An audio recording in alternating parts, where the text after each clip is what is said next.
na temporada, todo mundo sabe, o Verratti, ele vivia numa seca de Pedrosa. Eu tô esperando você. Eu acho um absurdo ficar apontando, mostrando os negócios do Verratti, assim, olha, o Verratti não tá fazendo gol. Coitado, a culpa é da vítima. A culpa nunca pode ser da vítima, gente. E se tem alguém que é vítima nesse time, é o Verratti. O Verratti é vítima da pobreza do Vasco no quesito criação. Primeiro, a gente tem que lembrar que o Vasco perdeu o Adson e o David, que eram companheiros de ataque para o Verratti, que eram muito importantes também nesse fornecimento de bolas para ele, em como o David muitas vezes fazia a parede para o Lucas Piton subir, e o Lucas Piton é o maior assistente do Vasco na temporada para o Verratti, e é o segundo jogador que mais tem participações em gols também.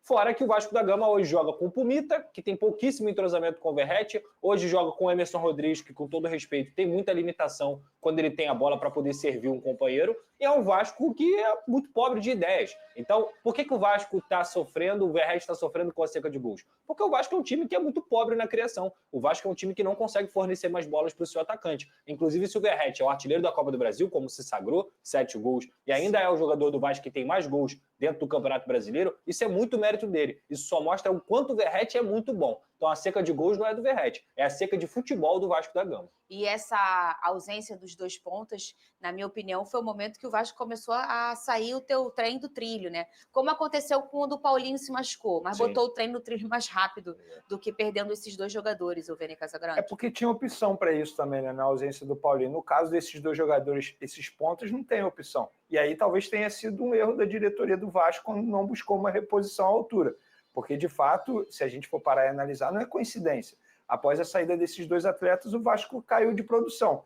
E aí eu concordo com o Pedrosa, a culpa não é do Verratti. Muito pelo contrário, o Verratti, quando ele estava fazendo muitos gols, ele estava sendo municiado a todo momento. Inclusive com o Lucas Piton, que estava vivendo uma grande fase. O próprio Piton caiu um pouco de produção e o Verratti, consequentemente, parou de ter mais oportunidade. E se a gente for parar e analisar, não é porque ele não busca, ele busca a todo momento. Sim. Ele a todo momento busca durante o jogo, só que não tem jeito. Um centroavante como ele, a bola precisa chegar. E a bola não está chegando. Tanto é que o Vasco está tendo resultados muito negativos aí, depois, em 12 jogos, apenas 2 vitórias. Isso chama muita atenção de maneira negativa. E só para embasar o que você falou também, Vene, existiam jogos que o Vasco não jogava nada e o Verratti fazia gol. Eu vou citar 2 aqui para as pessoas lembrarem. Atlético Goianiense, primeiro jogo da Copa do Brasil, oitavas de final. O Vasco fez um jogo terrível. O Lucas Piton acertou um cruzamento na cabeça do Verratti. Vou citar mais um agora no Campeonato Brasileiro. Vasco e Botafogo. O Vasco não estava jogando nada. O Piton cruza uma bola em São Januário e o Verratti arruma um jeito de fazer um gol. O Verratti contra o Atlético Paranaense acha, em outro cruzamento do Lucas Piton, um gol que, inclusive, evitou a desclassificação do Vasco. O pênalti que o Vasco conseguiu arrumar no primeiro tempo contra o Atlético Mineiro foi pênalti batido pelo Verratti. Olha só o que eu falei aqui. Nenhum desses gols que eu citei aqui foram gols realmente trabalhados. Foram gols muito mais achados pelo Verratti do que trabalhados pelo futebol do Vasco da Gama. Isso, para mim, é sintomático. E quem poderia achar o Verratti, pouco joga, que é o pai. Muito bem. Olha aí, com o Vini Júnior ovacionado. Palácios, atacante chileno que foi contratado, mas não se destacou com a camisa do Cruz Maltino, passagem de só 24 jogos, 1 gol e 1 assistência. Ele havia ido por empréstimo para o Colo-Colo, que o comprou 50% dos direitos econômicos nesse ano. Pois bem, o Boca Juniors está comprando Carlos Palácios do Colo-Colo, operação de 4 milhões de dólares ou 23 milhões de reais. Como o Vasco manteve 50% do valor de uma venda futura, dá para dizer que vão sobrar ao Vasco, nesse negócio do Boca Juniors, cerca de 11 milhões e meio de reais, para ser mais preciso. Dinheiro interessante que cobre praticamente todo o mês da folha salarial Cruz Maltina. Pedrinho, presidente do Vasco, anda em busca de receitas e essa grana vai ser importante. Só para arrematar, falar agora sobre o Vasco, para descartar uma notícia publicada nas últimas horas, dando conta de que o Cruz Maltino tem a intenção de contratar um goleiro argentino. O jornalista Uriel Liucci afirma que o Vasco topa pagar 2 milhões de dólares ao Lanús, da Argentina, para ter Nahuel Lozada, goleiro que é um dos destaques do campeonato por lá. Esse Lozada já havia atuado junto com o Verratti nos tempos de Belgrano. O Lanús pagou 1 milhão e 200 mil dólares e o contratou. Confesso que achei estranha a notícia, porque o Vasco tem hoje um dos principais goleiros do futebol brasileiro. Estou me referindo ao Léo Jardim, que é do Vasco, foi comprado e tem contrato até dezembro de 25. Antes de gravar o vídeo, eu conversei com o Paulo Pitombeira, que é o representante do Léo, e ele afirmou que Vasco e Léo Jardim acertam, discutem, conversam para a extensão desse contrato por tempo longo, com direito, inclusive, a um belo reajuste salarial. Diante disso, dá para cravar que o Vasco não está em busca de um outro goleiro.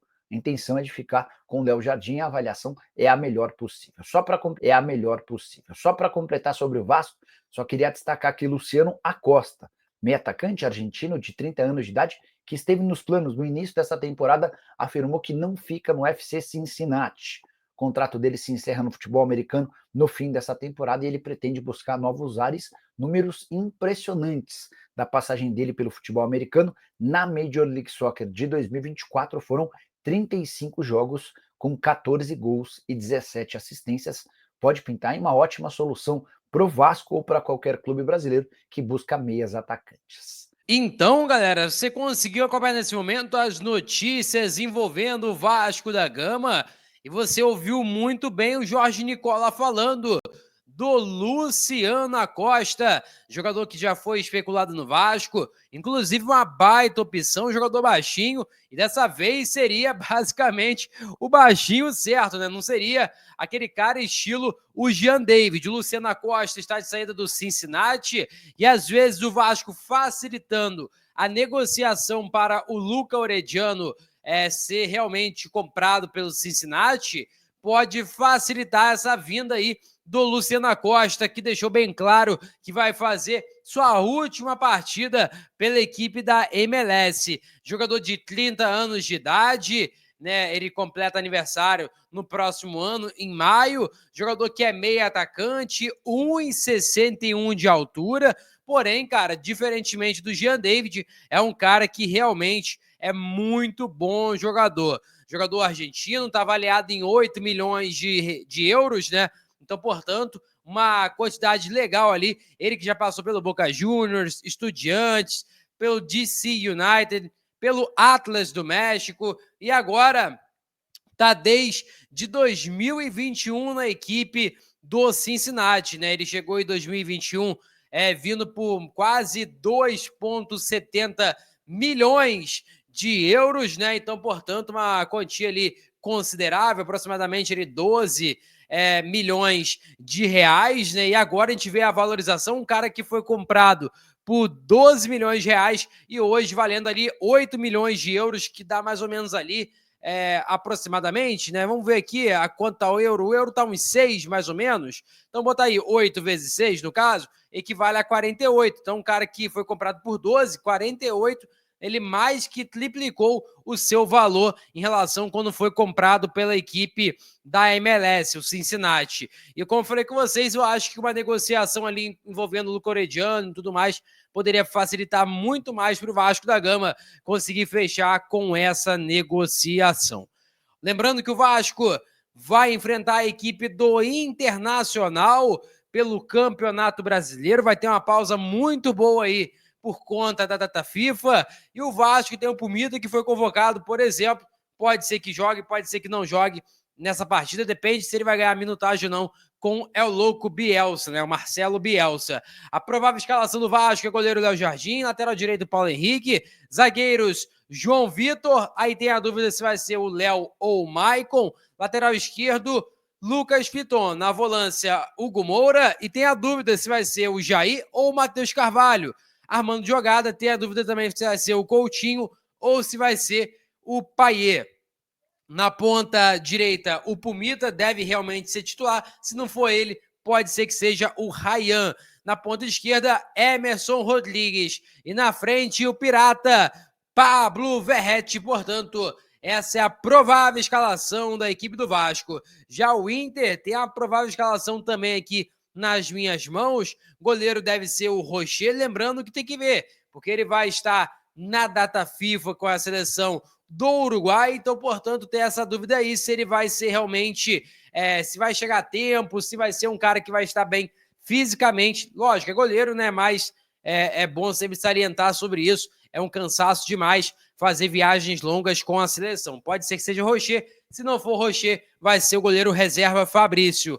Lateral direito vai ser o Aguirre, lembrando que o Bruno Gomes, aquele mesmo, ex-Vasco da Gama, tomou o terceiro cartão amarelo. Lateral esquerda, René, também vai ser o titular por conta que o Bernabé está suspenso pelo 3º cartão.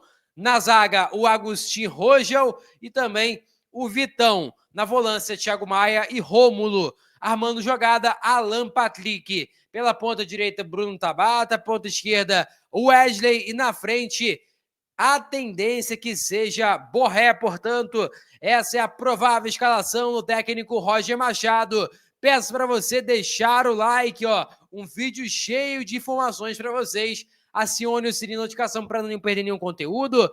Se inscreva aqui no canal, como tá aqui, ó. Inscreva-se em nosso canal, beleza?